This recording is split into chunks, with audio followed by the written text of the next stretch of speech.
Hi friends, నేను వ్యాపారానికి వచ్చిన బేరం కాలేదు. ఇంటికి పోతుంటే ఇగో వేప చెట్టు కనపడ్డది. వేప చెట్టు మొత్తం ఎండిపోతుంది. ఇది ఒక్కటే కాదు, చాలా చూసిన వేప చెట్లు అన్నీ ఎండిపోతుంది. ఇట్లా ఎందుకో మరి అర్థం కావట్లేదు. గవర్నమెంట్ కూడా తెలుసుకుంటలేదు. వేప చెట్లు మొత్తం ఎండిపోతున్నాయి.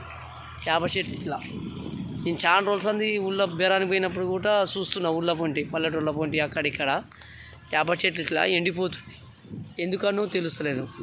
మన ఇండియా మొత్తం వల్ల ఎండిపోతున్నాయా, లేకుంటే తెలంగాణ ఒక దాంట్లోనేనా, తెలంగాణ నల్గొండ జిల్లాలో గొల్లగూడలోనా అర్థం కావట్లేదు.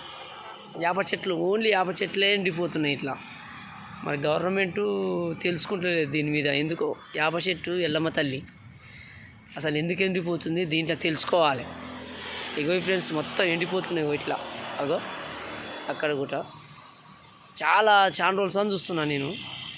ఎందుకు ఎండిపోతున్నాయో అర్థం కావట్లేదు. జర మీకేమైనా తెలిస్తే కనుక్కోండి ఫ్రెండ్స్.